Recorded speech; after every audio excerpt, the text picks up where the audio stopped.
Bonjour, Martin Seguin pour Parlons Bois. Aujourd'hui, on va parler comment se faire une scierie mobile à la maison.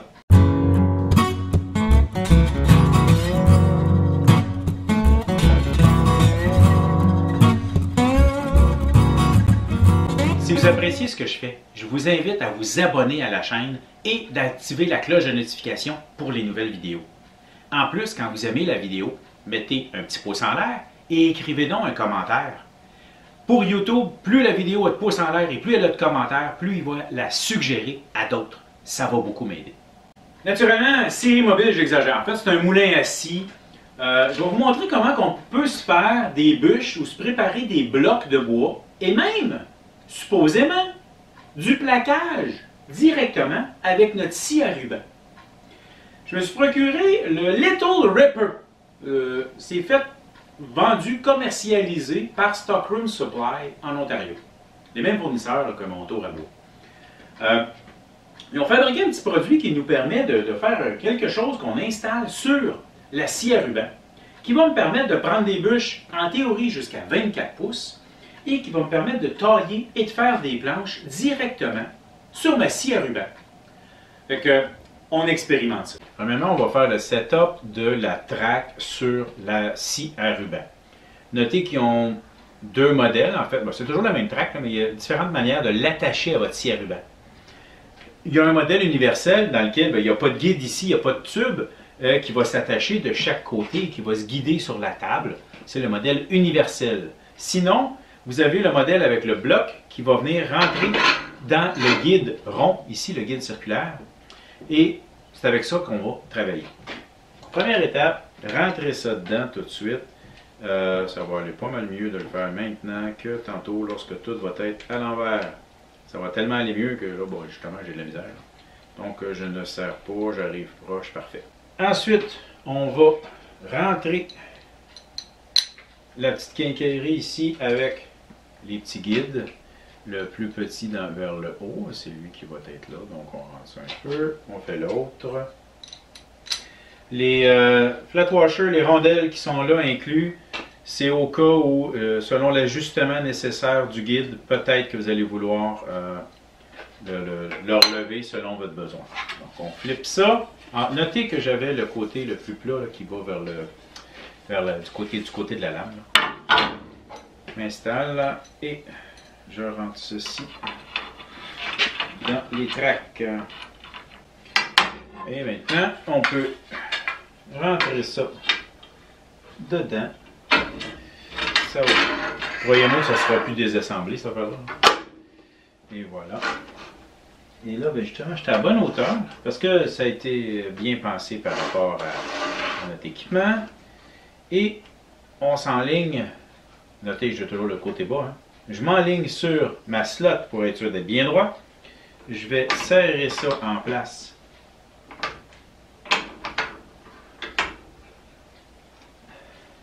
Voilà. Oh, voilà, je suis croche, mais là, je me remets droit. Je suis bien serré. Parce que je suis droit, avec un tournevis, je vais venir simplement serrer en dessous. Parce que là, ça relève à l'autre bout. Peut-être que j'aimerais ça qu'elle soit un petit peu plus haute. Donc, je vais venir les installer entre les deux ici. Ça va faire que je suis juste un peu plus haut. Puis, je suis mieux d'être haut et de descendre. Je viens de me rendre compte que je vous ai menti un peu. Ça ne pourra pas toujours être là tout le temps, okay? Même si je joue avec. Là. Ce qui se produit, c'est qu'on vient de l'ajuster pour être à peu près dans le centre de la lame. Et c'est là qu'on va le serrer à sa place correctement. Fait que oui, il va arrêter. La clame ici, c'est pour nous permettre de quand on va tailler et faire nos planches. Mais ces petites vis-là ici que je viens serrer, c'est eux qui vont prendre la position quand on veut glisser notre rail. Là, il ne glisse plus, je suis correct. En me relevant un peu maintenant, je suis. Vous voyez, il est même encore porté à relever parce que je serre un peu trop serré. C'est à se demander si je ne devrais pas avoir peut-être les deux flats. Non, en fait, je touche pas d'un bout à l'autre. Elle ne touche pas, elle flotte complètement. Voilà, là, je viens de la redescendre. C'est mieux comme ça. Voilà, là, elle est vraiment à sa place. Donc, en passant, le rail mesure 28 là, actuellement. Ça serait supposé me permettre de faire de la bûche de 24. Je viens de décider que je vais certainement acheter une rallonge. En fait, la même chose, je vais en avoir deux. Et ça va me permettre de faire un petit peu plus long, avoir peut-être un petit peu plus de lousse sur mes bûches. Il existe également une 8 pieds qui peut vous permettre de faire vraiment long, mais là, ça vous prend des pattes. Puis peut-être même moi, là, avec la rallonge, c'est possible que ça me prenne des pattes. Je vais l'expérimenter dans le temps. Maintenant, l'autre bidule. Par défaut, le Little Ripper vient pour de la bûche de 6 pouces. J'ai pas mal plus gros que ça à tailler. Parce que sur de la 6 pouces, oui, ça peut être pratique pour certaines petites choses. Hein. On peut tailler du bloc à stylo, des blocs de poivrière ou encore du plaquage. Par contre, moi, j'ai des bien plus grosses bûches que ça. Il y a une extension que je vais ajouter ici qui va me permettre de mettre ça beaucoup plus haut et de prendre la bûche beaucoup plus grosse. Maintenant que c'est bien fixé, peut-être que lorsque je vais changer de bûche, ça va être un peu tannant de toujours réajuster, mais il faut quand même être sécuritaire. Maintenant, pour la largeur de la coupe que je veux faire, j'ai juste à tasser mon guide et à procéder. Donc, on va faire un premier test.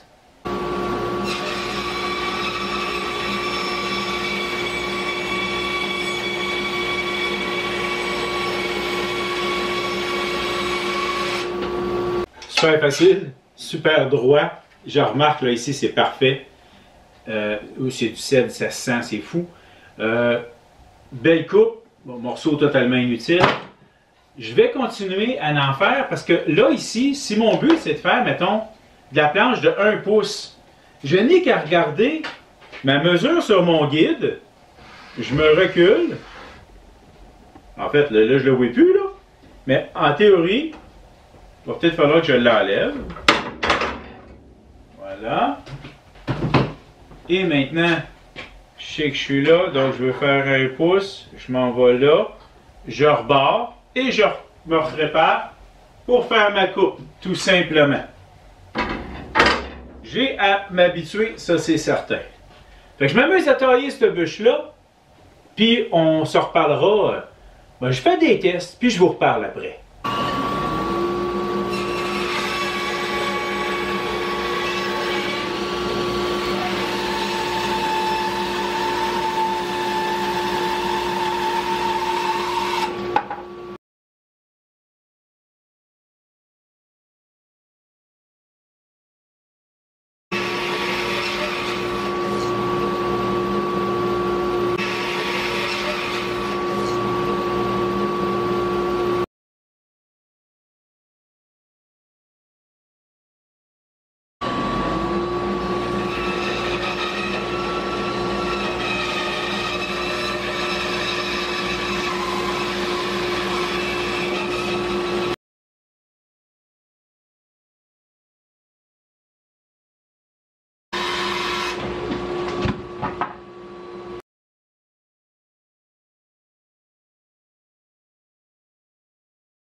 Comme vous avez pu le voir, ma première passe a été vraiment difficile. C'était difficile de rester dans la traque trop pesant. Pour la deuxième passe que je viens de faire, je me suis ajusté. Vous avez vu que j'ai comme rebalancé la bûche pour être sûr qu'elle touche à la table pendant que je passais, donc c'était moins déséquilibré. C'est une bûche de bois vert, du peuplier. C'est pesant, elle fait 18 pouces de long. Je pense que je suis assez limite sur la traque, je ne pourrais pas faire plus long. Bon, si je veux faire du 24, probablement une bûche plus petite et moins pesante, je pourrais plus facilement me retirer à l'extérieur avec cette longueur de traque-là. Mais honnêtement, je vais acheter la deuxième longueur. Jusqu'à présent, je suis assez satisfait. Ça me fait de la belle coupe droite. Je me sens solide. Ça, c'est évident que ma bûche est solide. Bon, je vais m'ajuster. Je vais m'adapter. Je vais apprendre aussi. Maintenant, les deux morceaux que j'ai là, elle, je vais éliminer son cœur et je vais essayer de les mettre plates pour m'en faire des bûches à sécher pour des futurs bols. On verra ce que ça donne du peuplier tourné.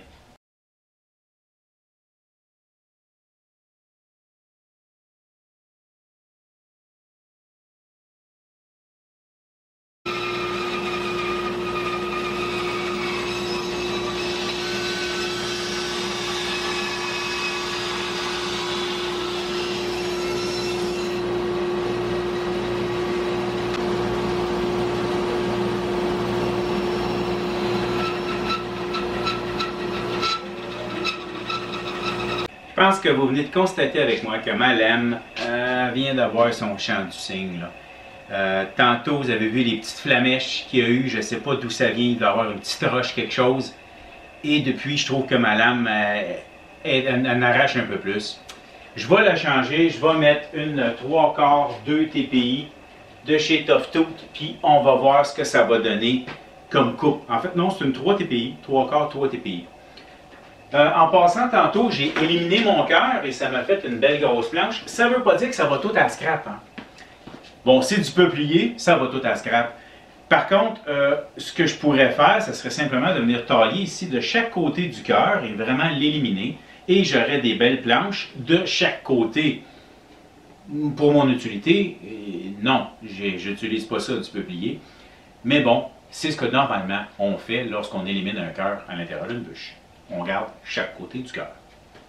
Bon, j'ai changé la lame. Là, j'ai une Tough Tooth 3/4 3 TPI. Et je m'enligne à côté de mes autres craques parce que je ne veux pas influencer. Je veux faire une première coupe, voir qu'est-ce que ça va donner. Et après, ben, je vais y enlever un morceau parce que, bon, ben, je ne serai pas en bonne place de toute façon.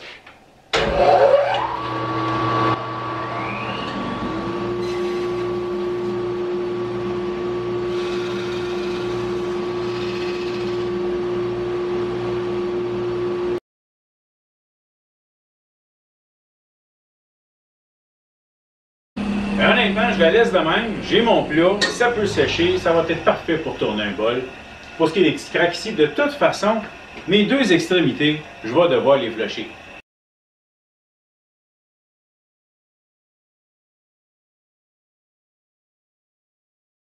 Là, c'est une bûche de frêne taillée l'été dernier que mon ami Robert m'a donnée. Bon, elle est très maganée ici, là, ça a été fendu en deux. Elle était impossible à passer ici, fait que je l'ai passé sur le côté, je l'ai fait à la main, je n'ai pas eu besoin d'utiliser ça. Maintenant, bien fixé en place, écoutez, les dents qui sont là-dessus, là, c'est écœurant. Je la manipule et je me fais mal aux doigts. Il y a des dents en haut, puis il y a des petites dents en bas, fait qu'on est sûr que ça ne bouge pas. Là, je vais m'arranger pour mettre ça plat, parce que même que je le tourne, je veux un côté plat.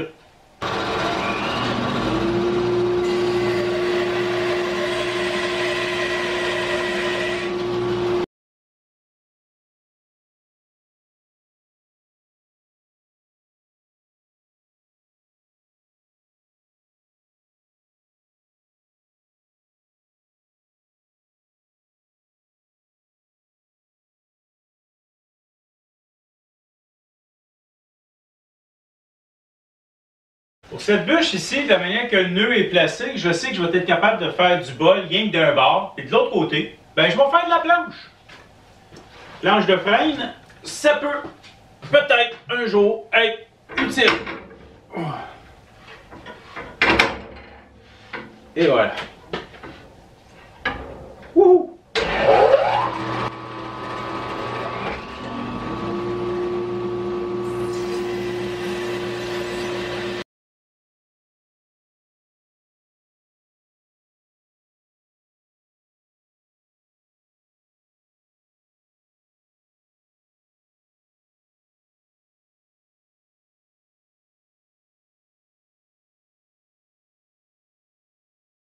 Petit conseil en passant, si vous taillez des morceaux de bois avec le Little Ripper ou n'importe quel autre outil, du bois vert, ok, du bois qui est encore trempe, faites un bon nettoyage de votre scie après.